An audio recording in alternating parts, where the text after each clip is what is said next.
Om Jnana Timirandhasya Jnananjana Shalakaya Chakshurun Militam Yena Tasmai Shri Gurave Namaha. A rough translation of this song is as follows. A prayer to Guru Dev. Give a drop, is a prayer for please give a drop of mercy to this servant of yours, Kripa Bindu dear, and make this servant,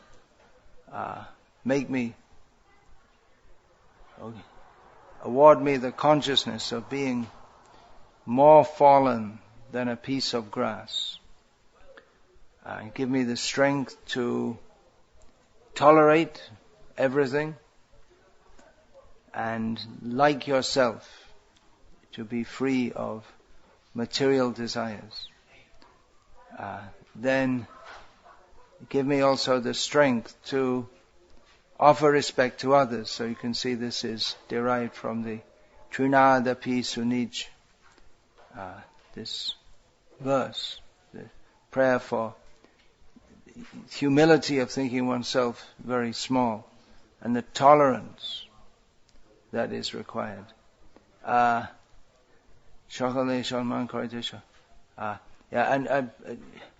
Give me the power to offer respects to others appropriately. That means that we offer generally respect to all living beings, but particularly to those who are particularly worshipable. This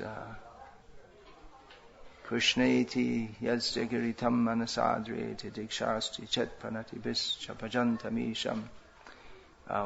We offer respect in the mind to anyone who is chanting Hare Krishna, and physically offer obeisance to those who are initiated in Krishna mantra. So there are gradations. So of how we should offer respect.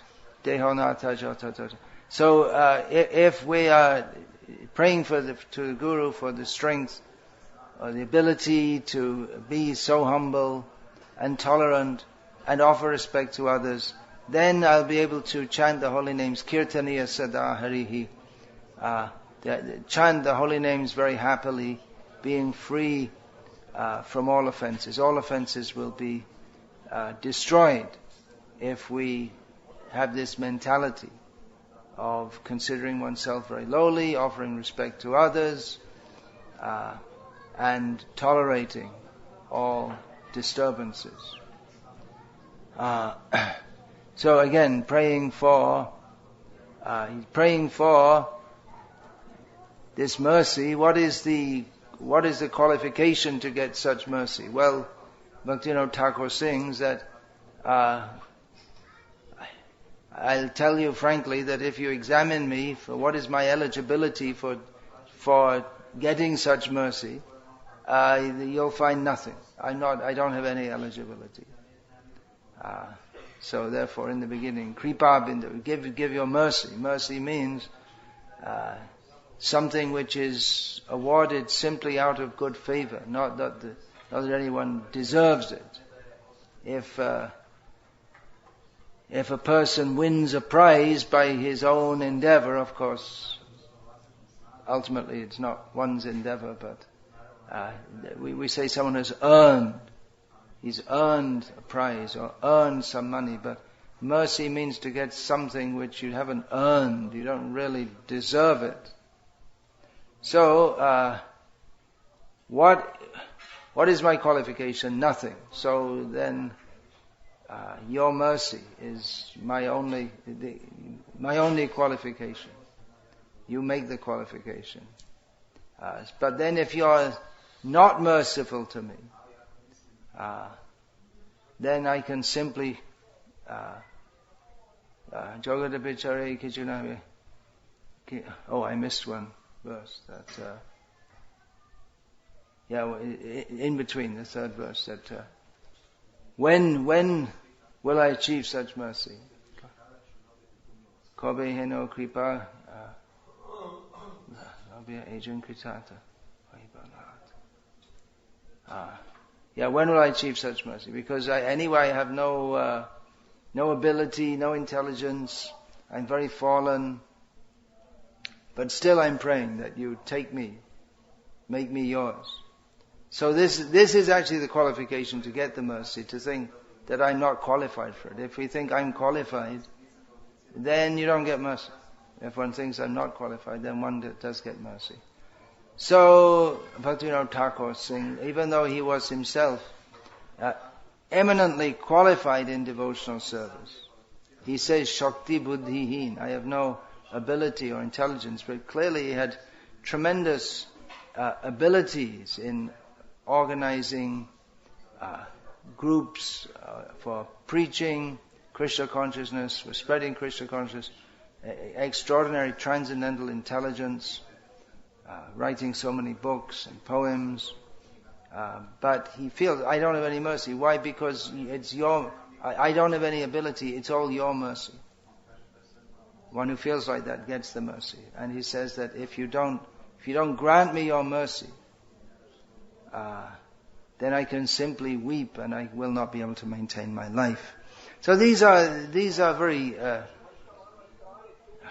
deep emotions. It's not simply some poetry.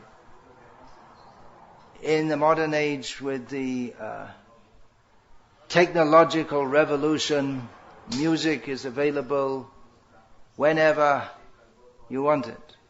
All kinds of music. Whereas previously music and poetry recitation was something very special. You didn't have music, not even every day, unless you were in a musician's family. But it was something very special. In the royal court, for the kings, there may be a regular music group, otherwise there'd be traveling minstrels. In the modern age, there's so much music and there's so many songs which are made for commercial purposes, in which people sing that I can't live without you and so on, but it's all meaningless.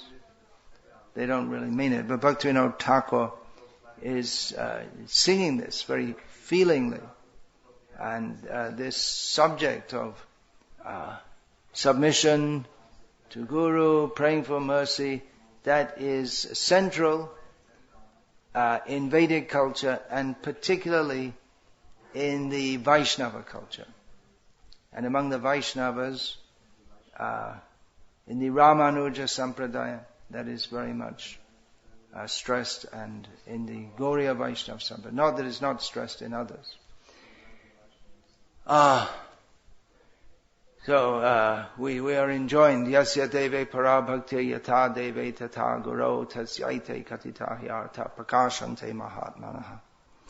To one who has firm faith in the Supreme Personality of Godhead and in the Guru, all the imports of the Vedas are revealed.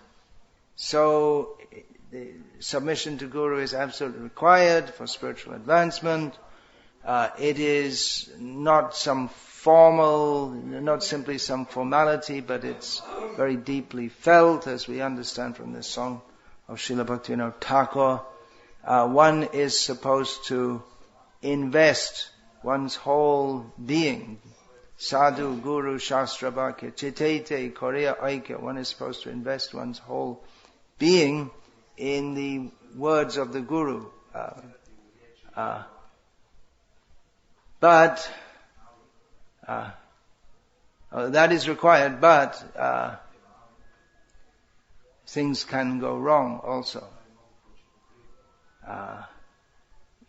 In the modern age, it's an age of distrust for various reasons. One reason is that persons who are expected to be trustworthy, repeatedly we find, the priests, the political leaders, even the parents in a relationship, the children, they're supposed to have trust in their parents, but the situation is coming, or may have already come, where children can't trust their parents, parents can't trust their children, and we are enjoined to have full trust in the gurus. And that was a principle that Srila Prabhupada very much emphasized previous acharyas, it seems it's not they didn't emphasize it, but maybe not to the extent that Srila Prabhupada did. Probably because there's no such idea in Western culture in which Srila Prabhupada was preaching Krishna consciousness. Some idea was there from my Irish antecedents, the ancestry. The local village priest would be held in great regard in Irish villages, probably in Croatia also, but before the time of Tito, and so but those days are gone for whatever reason. The trust isn't there. So Srila Prabhupada emphasized it very much, and those who became Srila Prabhupada's disciples, they picked up on that and fully gave themselves that principle, as we heard yesterday evening from Manidhar Prabhu, how to an almost fanatical extent devotees in Germany treated Srila Prabhupada. And that is no longer the culture within ISKCON toward gurus in general. There may be various reasons for that. One reason is that although in principle, as I stated, or that was practically the theme of the talk that I gave yesterday morning, although in principle the gurus in ISKCON today are on the same level as the previous gurus are, previous acharyas.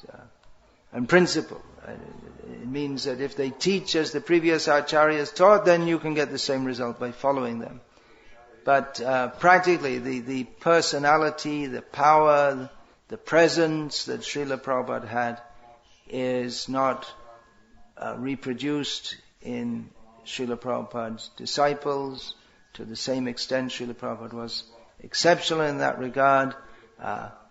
He was among a whole parampara of very special personalities, exceptional, and what words shall we say? It's difficult to hackneyed words which don't capture everything about him. And on top of that, the kind of faith that one is supposed to invest in gurus has become compromised throughout our ISKCON society by the fall down of many gurus. So it becomes more difficult to place your faith in a guru when you think that, well, there are other gurus who seem just as good or maybe better and they fell away, so it's possible for anyone. So that doubt is there in the back of the minds, or is likely to be there in the back of the minds of many devotees, although we don't like to talk about these things very openly. It's a taboo subject, just like, I don't know about nowadays, but previously in the family, if the father was an alcoholic, there's something, well, everyone knows, but you don't talk about it. So it's something like that. We're not supposed to talk about these things openly, but it is a fact of life in our ISKCON society today. Actually, recently there haven't been many gross fall downs, but there's another phenomenon which is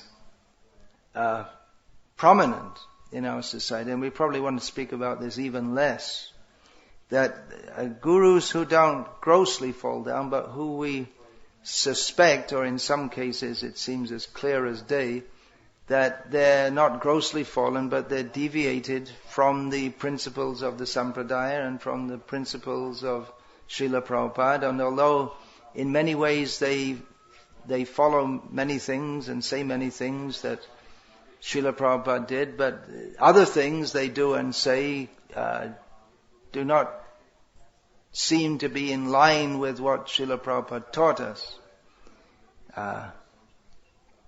This sometimes leads to discord, even among the gurus themselves, which we're advised not to bring out in public. So this may be a doubt also in the disciple's mind that, well, is my guru actually following Prabhupada? The qualification for a guru in ISKCON is that he should follow Srila Prabhupada. That's clear. But is this really, is this amazing new preaching technique that he's invented, is it really what Prabhupada wanted? Is it really in line with that? There may be some doubt there. Or in some cases, the disciples may go beyond doubting and think that this is too much. I can't keep my faith in this. The different devotees react differently. Some by not wanting to think about it at all. And that seems to be the preferred approach from the leaders of our society. Don't think about these things. We'll do this. We'll tell you at the required time what you need to think. However, it's not possible not to think. And in fact, if we read Srila Prabhupada's books, it energizes our whole thinking process, isn't it? It gives us a completely different perspective on the world. Chakudano dilo je, janme janme prabhu she. We worship the Guru because he gives us eyes by which to see. I mean, we say, well, I already have eyes. But it gives us the eyes by which we can see reality. So we worship the Guru for that reason. So Srila Prabhupada's books, they give us the eyes to see reality. So it's very difficult to turn off our vision of reality. We've come to Krishna consciousness, and with our whole endeavor is to see reality as it is, that we receive from Guru, Sadhu and Shastra. But if we find from the Guru side, there's something which is out of sync with that, then obviously it'll create a dilemma in our mind. So we can try not to think about it and just maybe become fanatical, or just, well, if my Guru did it, it must be right, because he's my Guru. And whatever the Guru says must be correct. Some may be doubtful and just keep some distance from their Guru and just not openly say anything, but at the same time they may feel they don't want to get too close to their Guru, which is unfortunate, because one is supposed to come close to the Guru.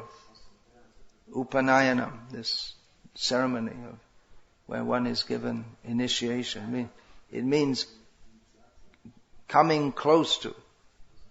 So that means physically coming close, but maybe physically, but coming close. Chitete Korea Aika, making one's heart one with the teachings of the Guru. But if you feel, well, I don't make my heart one with that. I can't try. We may not even say these things openly, but it may be going on inside the mind. So, what should we do? We should just follow the Guru. Actually, that's what we did with Srila Prabhupada, because we didn't know anything about Shastra or the tradition or any such things, and we accepted what Srila Prabhupada said.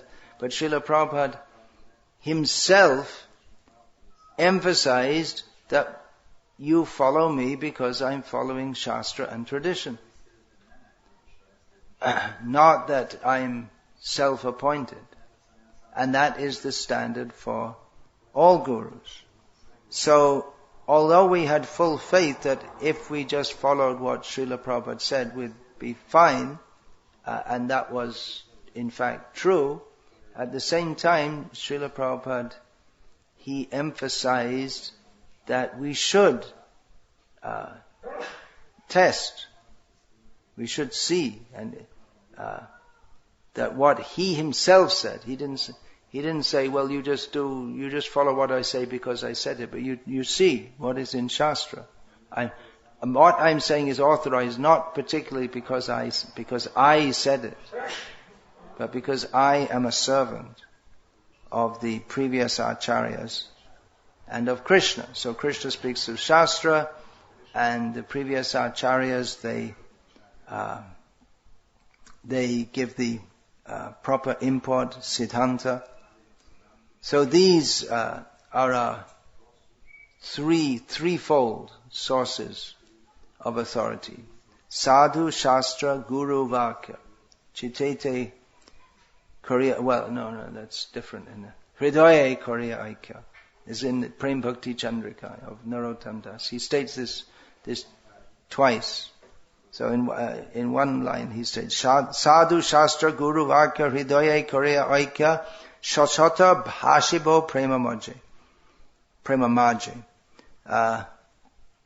So taking the words of Sadhu, Shastra, and Guru, and making them one with my heart, I will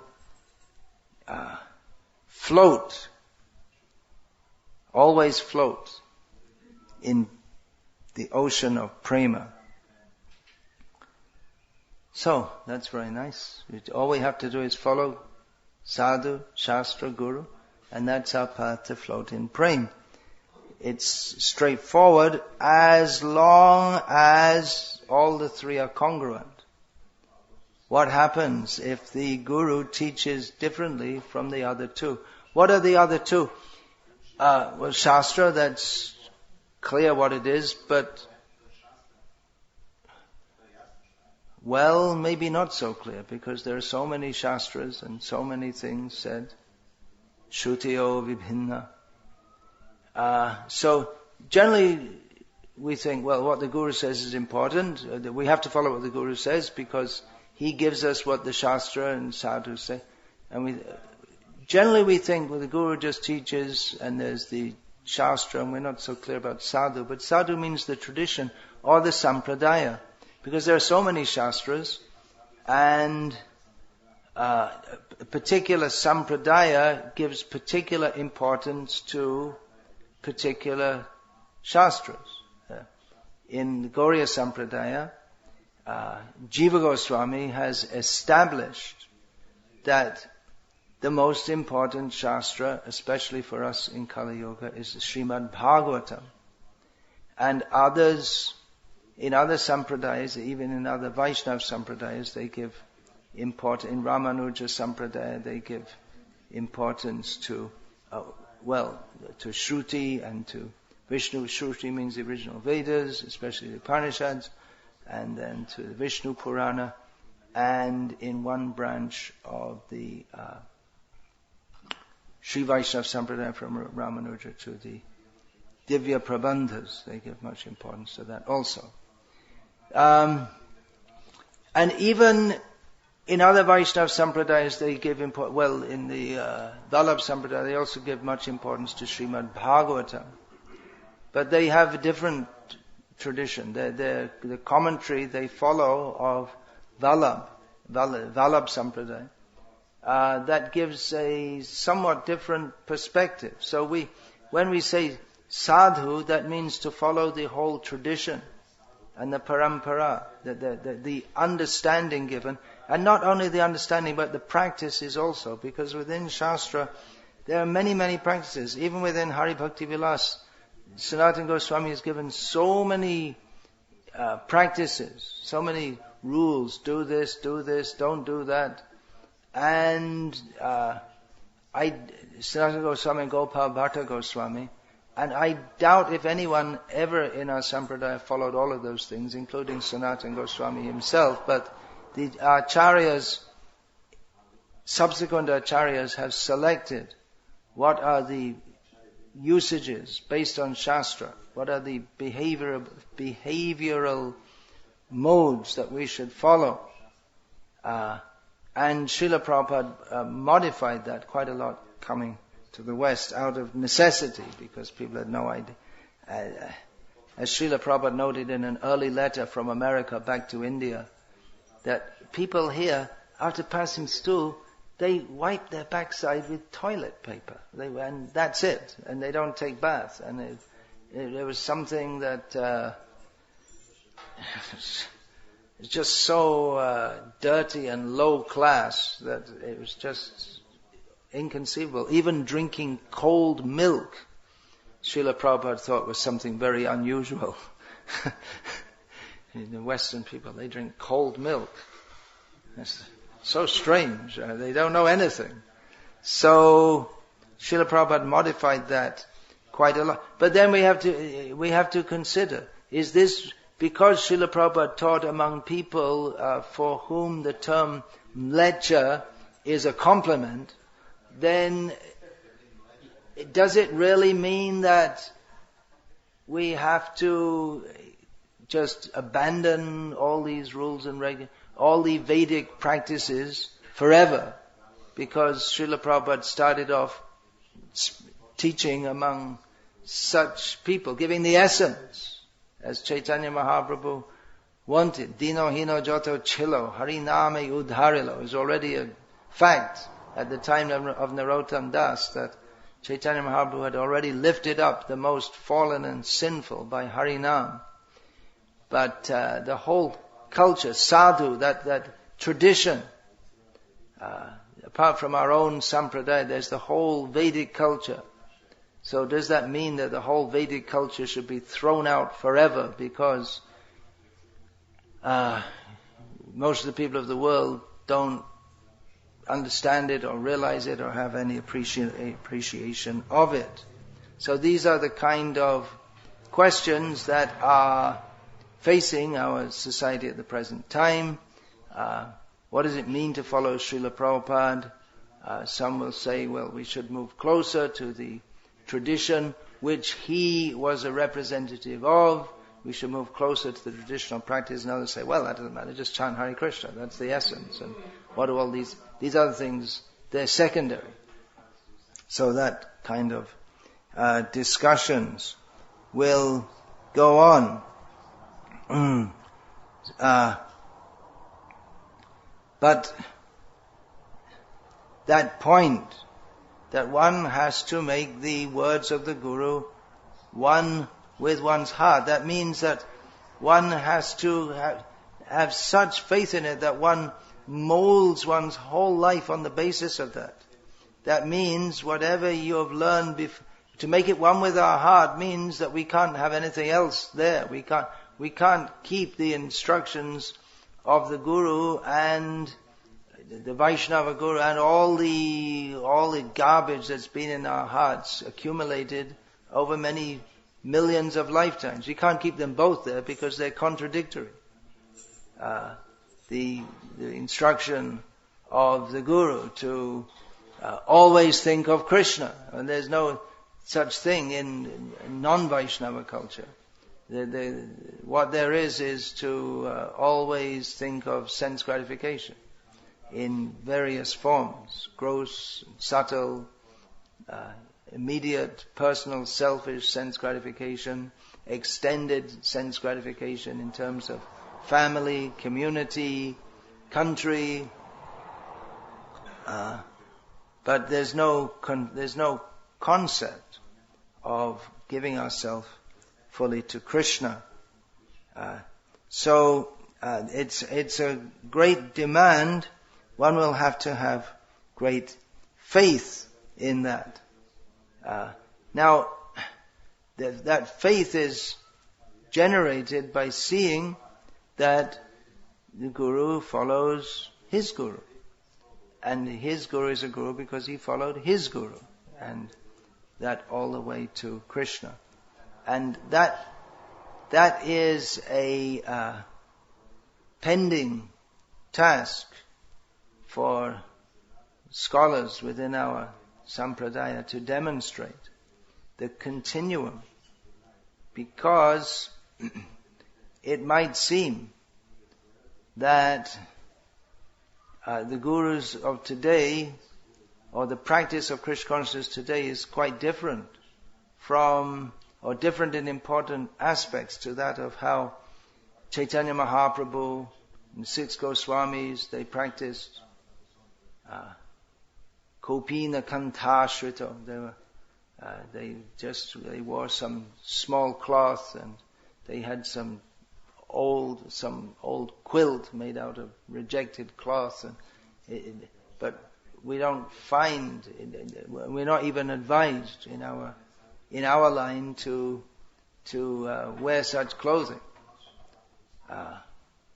Then Bhaktivinoda Thakur appeared to be a reformer, and Bhaktisiddhanta Saraswati Thakur more than a reformer, revolutionary, and so to see the continuum,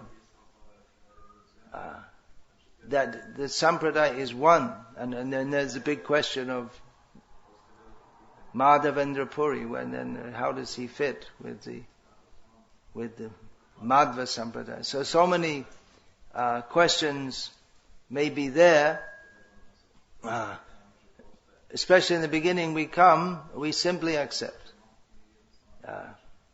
To be doubtful in the beginning, to be overly doubtful in the beginning, is a great disqualification. Then one can't get situated. But later, when one is strongly situated, then one may face the questions of others and begin to answer those, to show the continuum, to show that the present gurus, they come in an unbroken chain, and some will say, well, there's gaps in the sampradaya. There's no gaps. Unbroken doesn't necessarily mean that the unbreaking, it doesn't necessarily mean that there's physical contact, but there's spiritual contact by Vani. Vani means instruction, sound.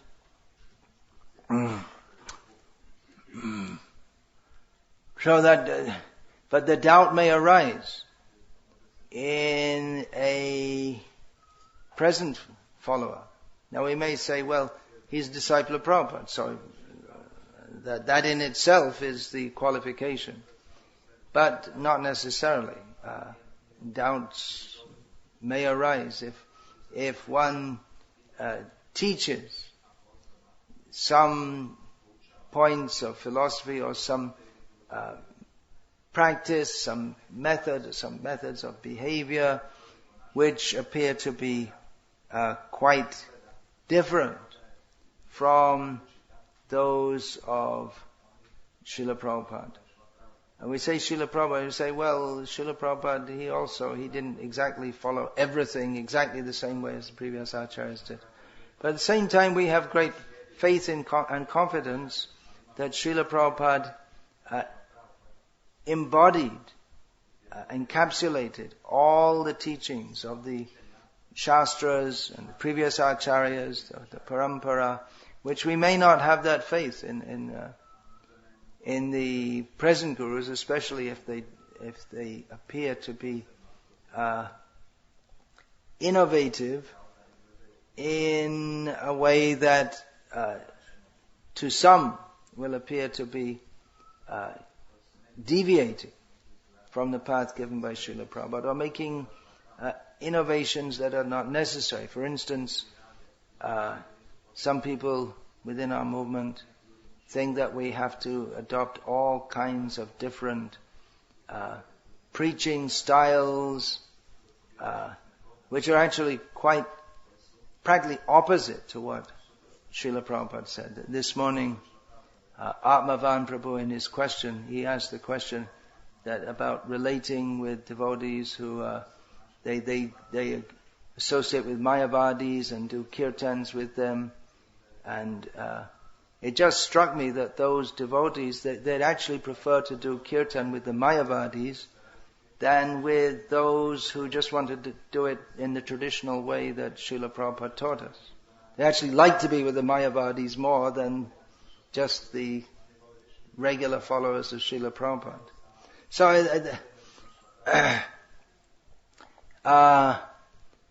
and they're pushing. This is what we require to do for preaching, although it is demonstrated. Well, that gives a challenge to those who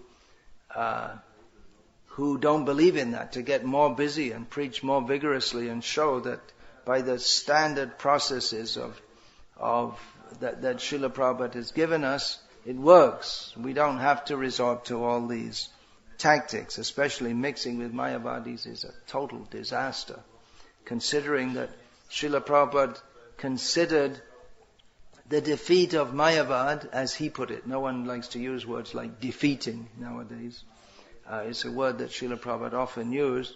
He considered the defeat of Mayavad so central to his mission that he enshrined it in his self-composed pranam mantra, Nirvishesha Shunyavadi Paschatya Desha Tarne. So that gives rise to doubt. If a guru recommends that, he may be a disciple of Srila Prabhupada, if he recommends that you mix with Mayavadis and chant their chants, and you chant Hare Krishna, so they get to chant Hare Krishna, and they all think, well, you have your chant, we have our chant, and it's all the same. It's all okay, it's all nice, but this is clearly nirvishesha. Nirvishesha means not recognizing or eliminating the specialty. If we say that the Hare Krishna mantra is just one mantra among many, and you can make some invented mantras like Om Sai Ram, and it's all the same. Well, that is Mayavad. So, doubts should arise. If someone who is connected with a guru who recommends such things, naturally or hopefully doubts will arise in his mind. The whole process of Krishna consciousness depends so much on not having doubts and following faithfully. But in such a circumstance, to not have doubts is disastrous.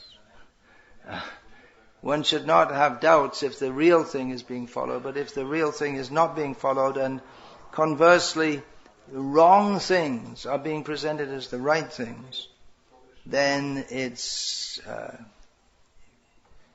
necessary to have doubts. And certainly it puts the disciple in a very difficult situation. So, if it's perceived or suspected that a guru is giving some instruction which is contrary to that of Shastra and Sadhu, then what is the disciple supposed to think? Usually the Guru tells you what to think, that yes, I'm doing that. This is in line with Srila Prabhupada. It's meant for the same purpose, to bring people to Krishna consciousness. So this seems like a very noble intention. However, not everything brings everyone to Krishna consciousness. For instance, in the Bhagavad Gita, worship of demigods is condemned by Krishna. So, to chant Om Namo Shivaya with people who like to chant that, that will be an impediment in our own devotional advancement and won't help others to come to Krishna consciousness. That Narottam Das Thakur repeatedly says in his Prema Bhakti Chandrika that Anya Deva Shrainai Tomare Kohinu Bhai A Bhakti Paramakaran, that to forswear the worship of all these demigods, to not take shelter of them, just that decision in itself gives rise to bhakti. of course, that means to forswear the worship of demigods for the sake of worshipping Krishna, not just to become a completely irreligious in all respects.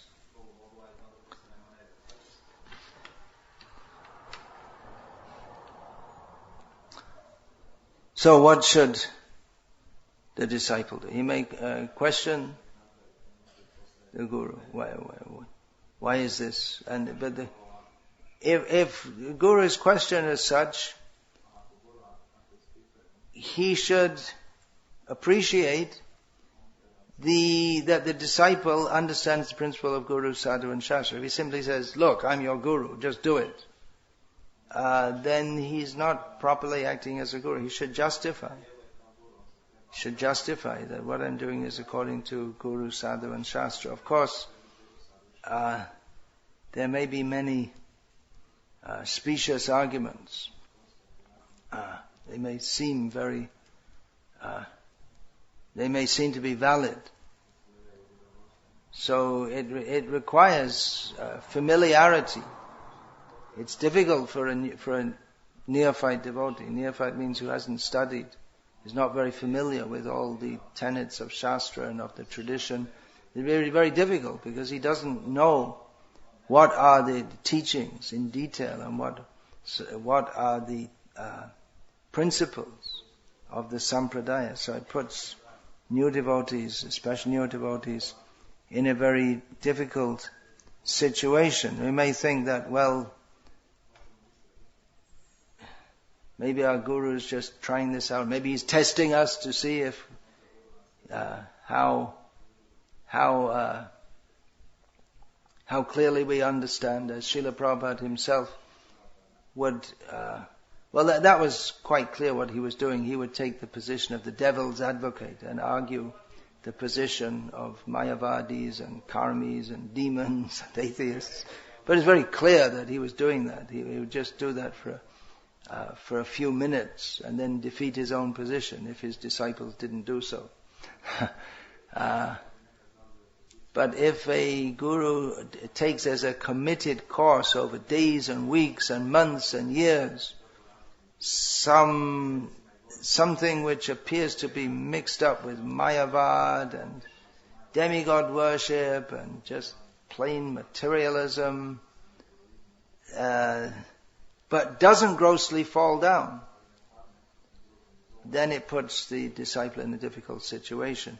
If he grossly falls down, then it's clear that there's something wrong, but philosophically it may be more difficult to pin down if something is wrong.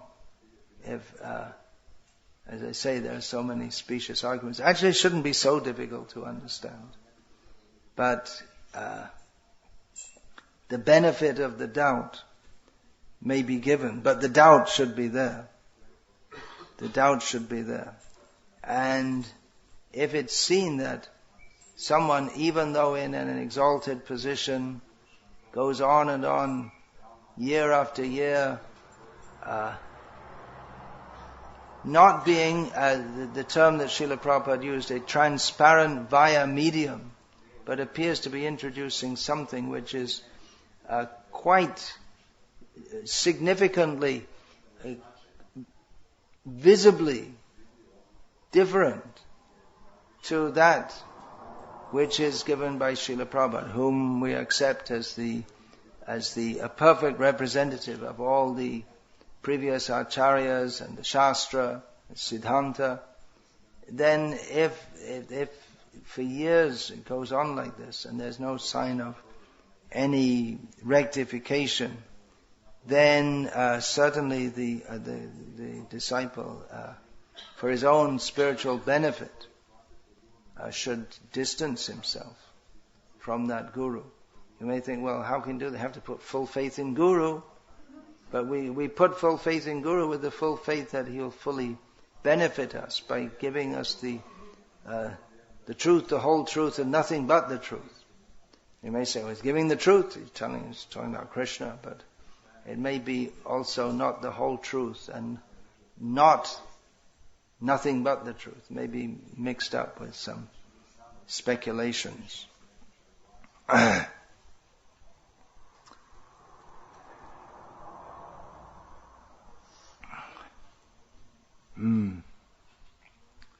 The result has to be seen.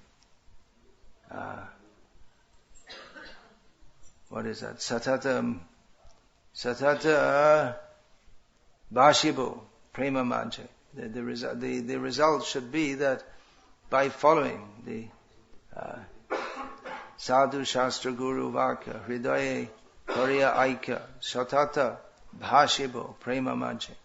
The result of making one's heart one with the sadhus, Shastra and the Guru is that one is at least on the path to immersion in prema.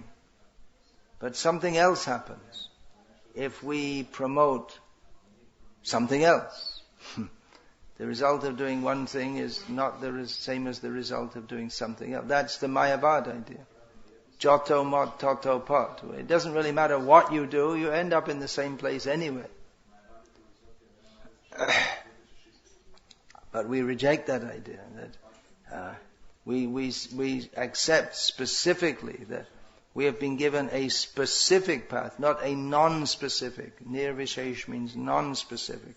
We've been given a specific path to follow. Now within that specific path there may be difference in details, but there are certain things which are to be avoided, association with non-devotee, karmi gyani micha bhakta, tate kare anurakta. This Narottam, I can't remember the next one. Narottam Das also sings. So many important instructions are there in Prem Bhakti Chandrika. To not be attached to karmis, materialists, gyanis, mental, speculative philosophers, micha bhakta, which means false devotee. It's not that everyone who is supposed to be a devotee or presents himself as a devotee is to be accepted as a proper devotee. This wasn't something that Bhaktivinoda Thakur and Bhaktisiddhanta Saraswati Thakur invented. The idea that there are people who are posing as devotees, but they're not really devotees. Narottam Das, he also sings like that.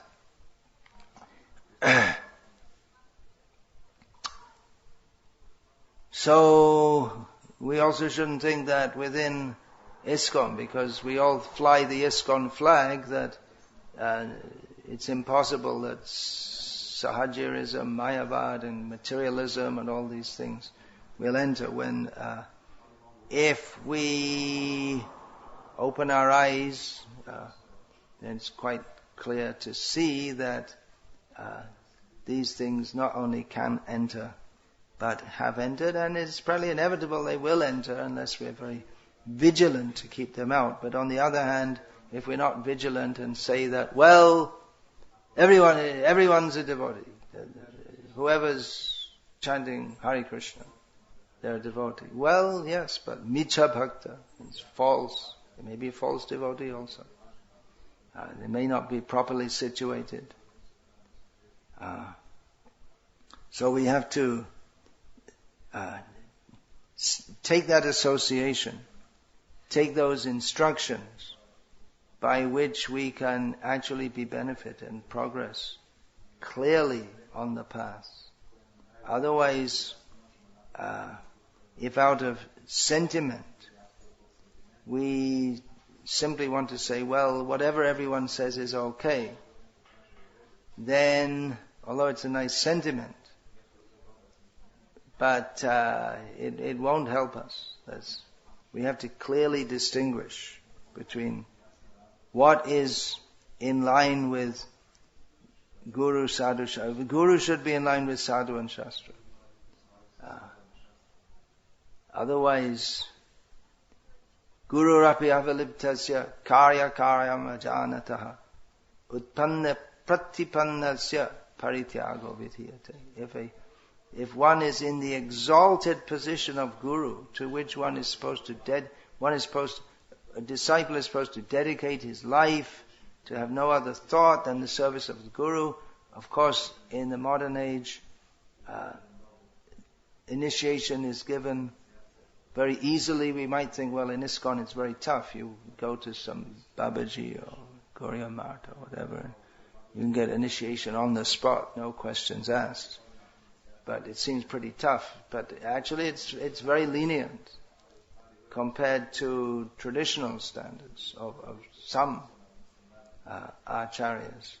So it's not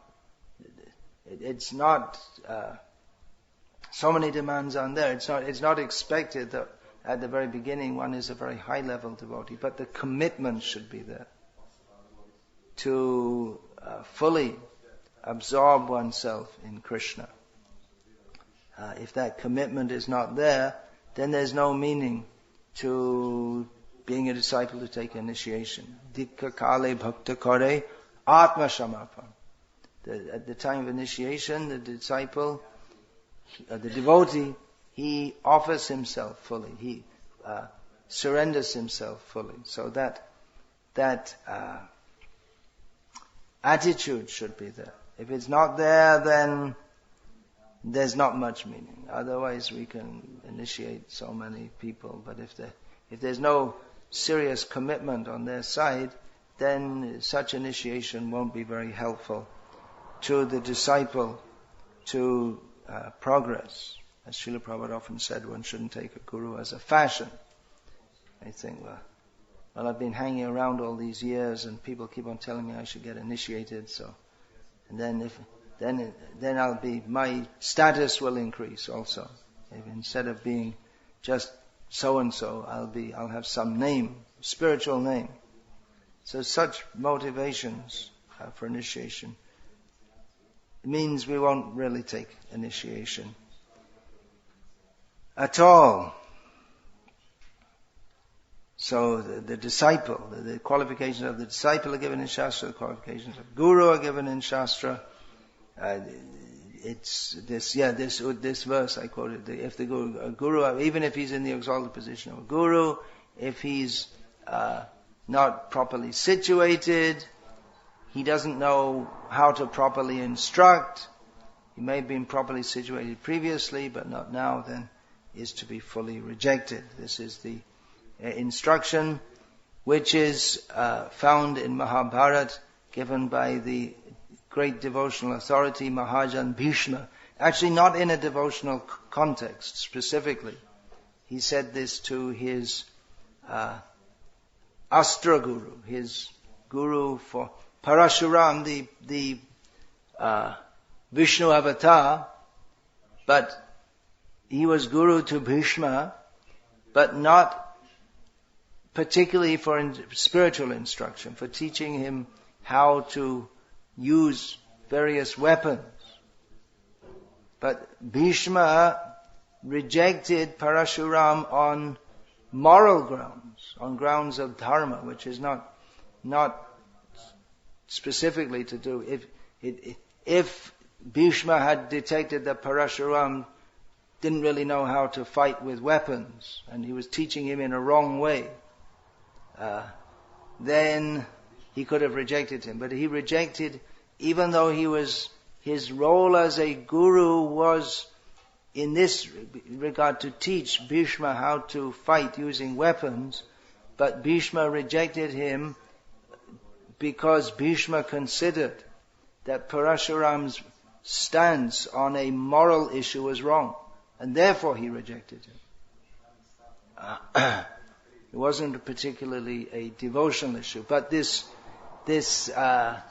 instruction is quoted also in the Sandarbhas by Jiva Goswami. Srila Prabhupada also, following the previous acharyas, quotes it in his commentary on Srimad Bhagavatam regarding the rejection by Bali Maharaj of his guru, Shukracharya. Again, Shukracharya wasn't a spiritual teacher, but a devotional teacher.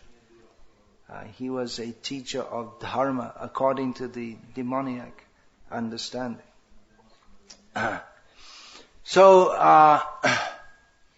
yes, even a guru may be rejected. not only may be rejected, should be fully rejected if he strays from the line. It's generally considered to be rare, although in the recent history of ISKCON, not only ISKCON, but we know more about it because we're in ISKCON, it's not so rare.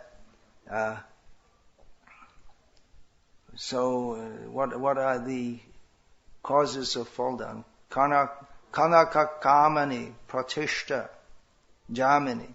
This Bhaktisiddhanta Saraswati Thakur warns. It's not, he didn't invent this. It's warnings against Kanak and Kamini. Kanak means gold or wealth, and Kamini means a woman, especially woman seen as a woman who promotes desire, or one who, desire means material desire, or one to whom one is attracted in a physical way, in a material way. So these are gross attractions, which can cause fall down, because a guru is to be often dakshina, so wealth may come. So the wealth he's supposed to use for the service of Krishna. But if he starts to amass it, and have a bank account with lots of money in it, and then there may be grounds for question. Why are you keeping money? Money is to be used for service of Madhava.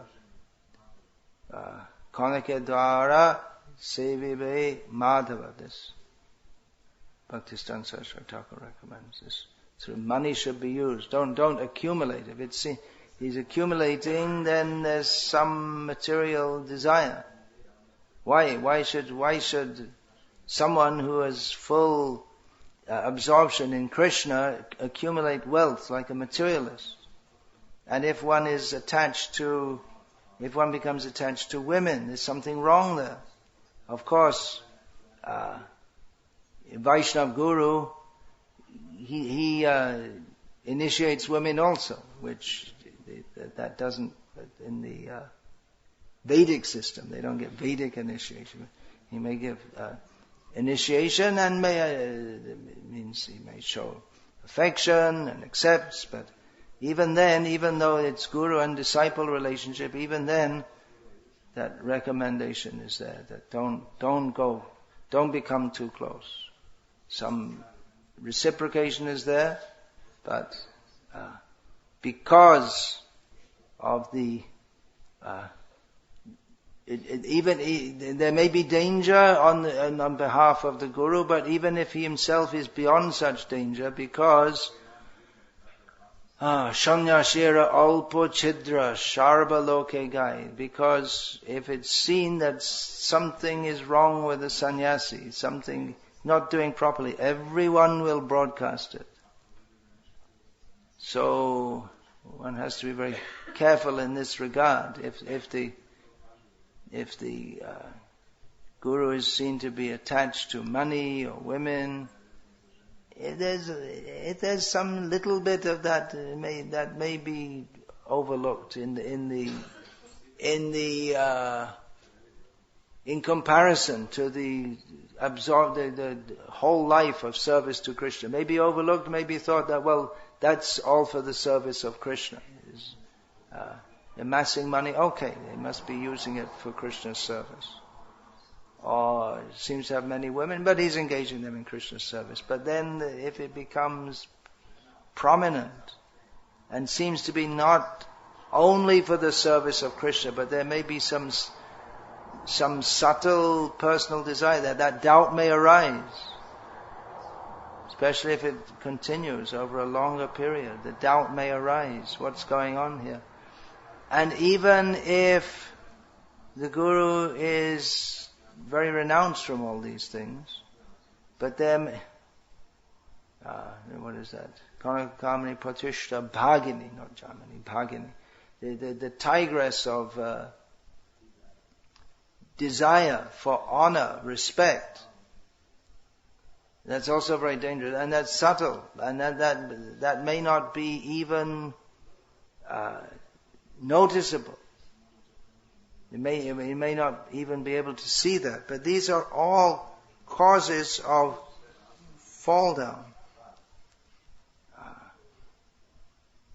So the Guru himself has to be very careful. And disciple, generally he won't even want to see such things.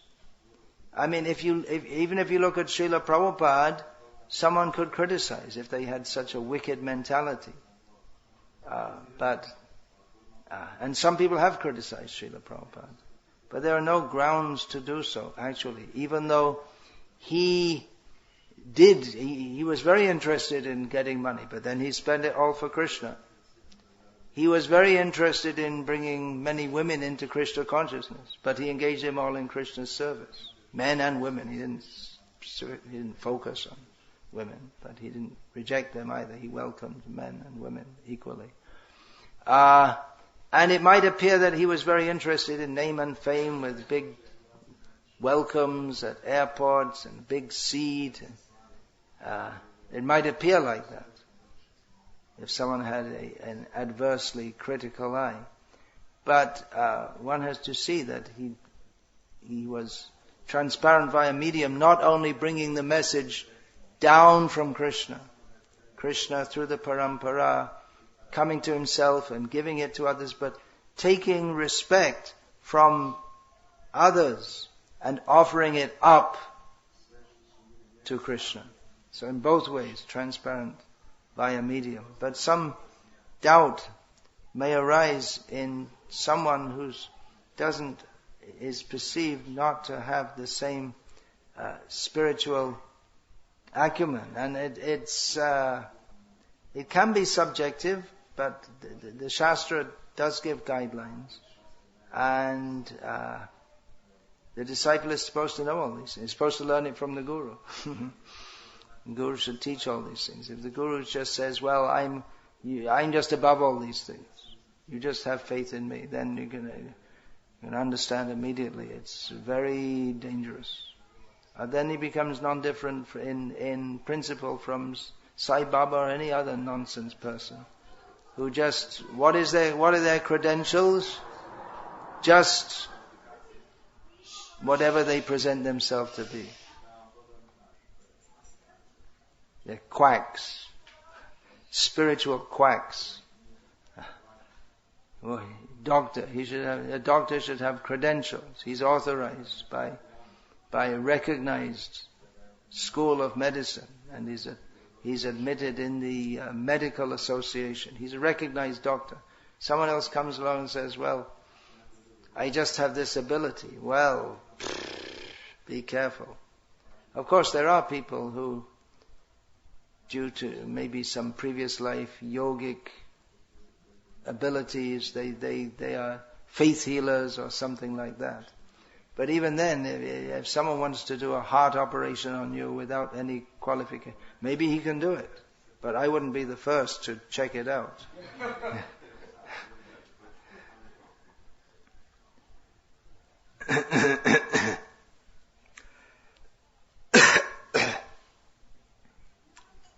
So it is, we are living in a very dangerous age, which in danger, it is wise to be alert, just like when driving on icy roads, one should be more alert. Anyway, when driving, one should be alert.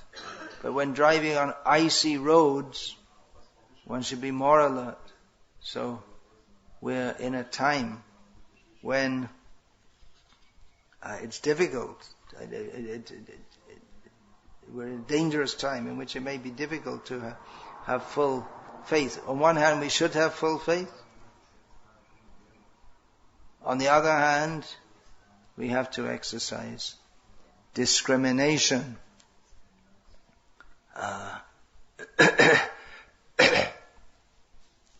So if we have some doubt, we may, in Guru's teachings or lifestyle, we may, if it's something small, maybe they see the Guru picks his nose or something like that. It's not something to get grossly upset about. But if he squeezes his disciples to give up their life savings, and so they're left with nothing when they've still got 3 kids to raise or something like this, and does it to many of them, you might think, well, might be something wrong there. And then, but some doubt may come. I'm just giving this as a theoretical example. Maybe some doubt there. Then one may ask other devotees, well, what do you think? And someone may say, well, how can you say that about our Guru? But someone may say, well, yeah, I was thinking that also. And then you may together ask some other senior devotees and see what they say. Maybe approach the Guru himself. How to deal with these things becomes... There are civilized ways to deal with such situations, but if the doubt is growing in one's heart, then it is best to address it. If it's some relatively small matter, then we may not address it. We may just say, well, I didn't understand that, and I'm not going, it's not such a big thing that I'm going to disturb my Guru about it. Srila Prabhupada once at Sri Chaitanya Marti in Mayapur, after the present day there are so many snakes in Mayapur, especially at this season, rainy season. There was a poisonous snake came in the area where so many devotees were there, and there was some commotion among the devotees. They didn't know what to do. Generally in Bengali villages, if there's a poisonous snake, they're usually cobras. Then they kill it. But they didn't know what to do because, we're Vaishnavas. So Bhaktisiddhanta Saraswati heard there was some commotion, saw there was a snake, he said, kill it. So the snake was killed. So Srila Prabhupada said that he felt some doubt about this. How could a sadhu recommend to kill a living being?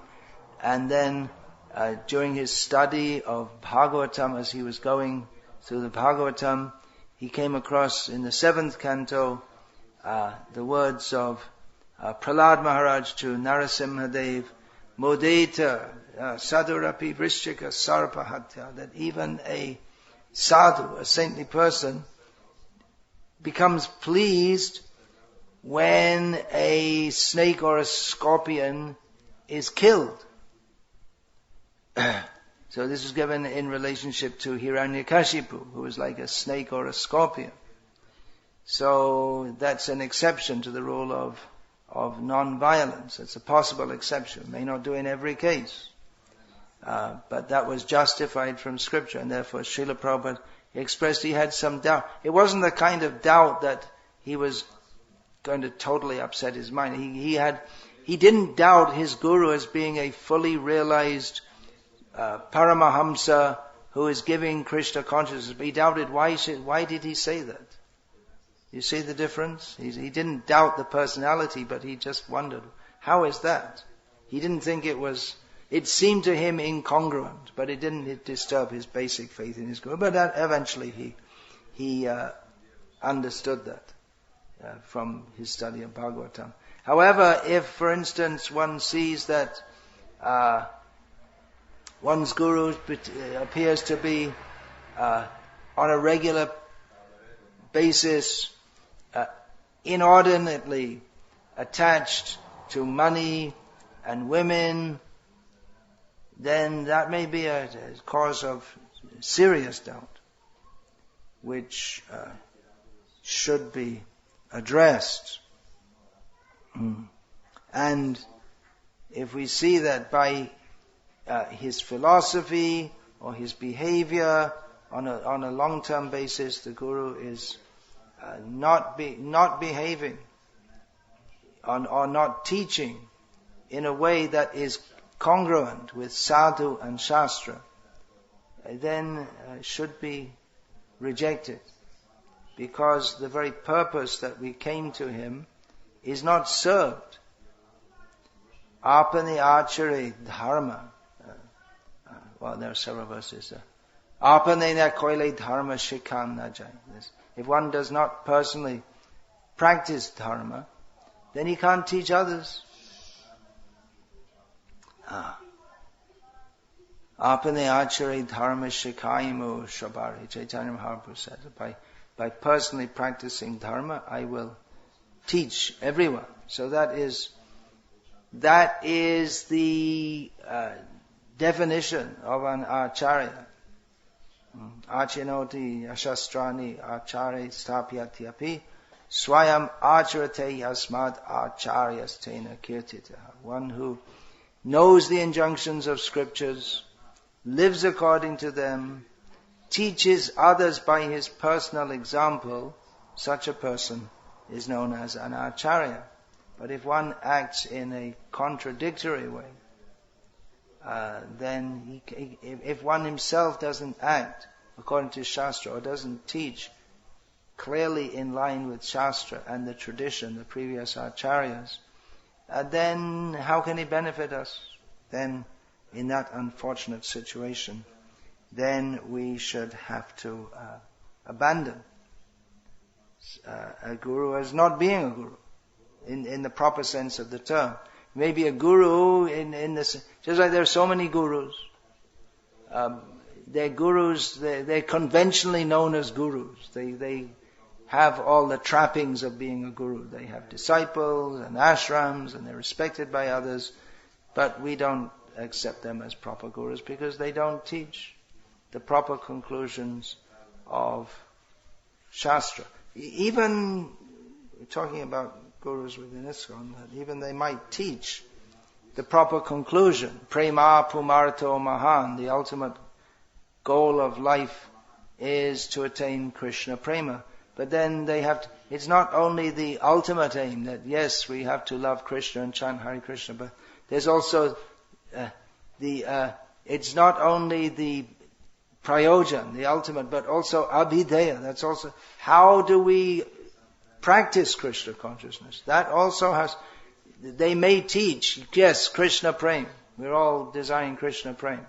So that may be correct. That much they may teach correctly. But if their abhideya or their method of teaching or practicing the means to attain Krishna consciousness is not standard according to Shastra and especially according to acharyas, to the tradition, to the previous acharyas, those who have ascertained the sadhya sadhana tattva, the goal of life and how to attain it. If it's not according to that, then they should be rejected, because if the sadhana aims at a particular sadhya, at a particular goal, and therefore there's, for instance, there's tantra sadhana, by which all kinds of bizarre practices with the aim of, the aim is supposed to be detachment from the world, but the methodology, the sadhana is so having sex with with corpses and dead women, and, for instance, just to whet your appetite. So that's also one kind of sadhana. Now I don't think anyone in ISKCON is teaching that so far, but you never know the way things are going. But if someone did, it would be so clear that they're wrong that it should be clear to everyone. But there may be more subtle deviations, which are nevertheless deviations, which may be more difficult to catch. Actually, it shouldn't be difficult to catch, or to understand. But if it's not in line with that which these Shastras and Acharyas, and which our founder Acharya Srila Prabhupada has given, then it's not going to lead to Krishna prema. That's the problem. That's why in such a case, an incorrigible guru, even though has the position of guru, is not accepted as actually a guru. Just like there may be a tantric guru. So, all right, you can say he's a guru, but he's not a guru in the full sense of the term. Guru means must be a Vaishnava. A Vaishnava guru nasyat. One who's not a Vaishnava can't actually be a guru. You may say, he's a guru, he's teaching Tantra and how to do all these things. In the conventional sense may be called a guru, but not in the full sense of the term, because the full sense of the term is guru means Agyanatimirandhasya Gyananjana Shalakaya Chakshur Nilitam Yena Tasmai Shri Gurave Namaha. One who gives the clear knowledge of reality and takes away our misconceptions so we can see clearly. Jaha hoite Krishna Bhakti Shri Guru hoy. From whom one may attain Krishna Bhakti, such a person is a guru. So, commenting on this, Jiva Goswami says, in such a case, the guru should be abandoned, and not that one remains guru-less, but one should accept the guidance of one who's actually following properly. And it may not be an immediate thing, because it's just like in a family situation. If there's some quarrel between the husband and the wife, the husband does something wrong, or the wife does something wrong, even it may be very wrong, but there may be, because the relationship is between husband and wife is so precious, then it's not to be thrown away or rejected immediately. It should be seen. It should be seen. Can it be patched up? Give a little time. Try to rectify. So in the same way, the disciple may chant the holy names, take shelter of the holy names, take shelter of other devotees, take shelter of the process of devotional service. But if the guru persists in deviation, then it has to be rejected. And if again comes back to the proper point, then all well and good. Again, it may be very difficult to ascertain who is properly on the path and who isn't. Well, actually, it's not difficult to ascertain who is properly on the path, because Srila Prabhupada made it very clear what is the path. But it may be difficult to ascertain that those who have mixed up or added to the path various new ideas, are they still properly on the path? Those who are properly on the path, that's very easy to see, very clear to see. But those who, they chant Hare Krishna, they declare themselves to be a disciple of Srila Prabhupada, they may be doing so many things right, but then if there are other things which Srila Prabhupada didn't want us to do, like mixing up with Babajis and mixing up with Mayavadis and promoting mundane welfare work as being the mission, or giving inordinate importance to social welfare work. For instance, these are some examples. Then there may be some doubt. If someone follows the straight path given by Srila Prabhupada, then it should be fairly clear. But we may say, well, they're doing so much preaching, so many people are coming, and this and that. That will have to be seen in course of time. But even if many people come, that might not be, still not correct. Even if many people come and they chant Hare Krishna, it's still not, maybe not exactly right, because there are so many people who chant Hare Krishna, Sai Baba's followers, the so-called Satya Sai Baba. His followers also chanted the name of Krishna. And there are so many Upper Sampradayas, they may chant Hare Krishna, and they may have many followers, but they're not properly situated. So, what to do? In doubt, it may be very difficult. Someone say, no, this is right. And someone say, no, that's not right at all. Something wrong. It may be it puts the neophyte devotees in a very difficult situation. So they can, if you're not sure, you can't work it out, or different people are saying different things, then pray to Srila Prabhupada and read his books. Hare Krishna. Time up for me. Does anyone have any questions about this place? Yeah. I have a question about the Hari Bhakti Vilas you were mentioning. Question about Hari Bhakti Vilas. Yeah. You were mentioning that Toti Sanatana Goswami was following everything. I doubt if he followed everything, because even he himself, after stating so many things, says that, well, actually we don't follow this. Said this is for other people. It seems Hari Bhakti Vilas, there are many things in there. It seems to be a general compendium, not only for Gauriya Vaishnavas. It's not like other smritis of other sampradayas who they just say, you do this, do this, do this. Well, he also says do this, but then he brings a lot of stuff. It's a huge work. Brings a lot of stuff together. Many directions together. Now he'll say, for instance, for installing deities, worshipping deities, he said, and then after giving so many instructions, he said, well, this is for materialistic people who are installing deities, but those who are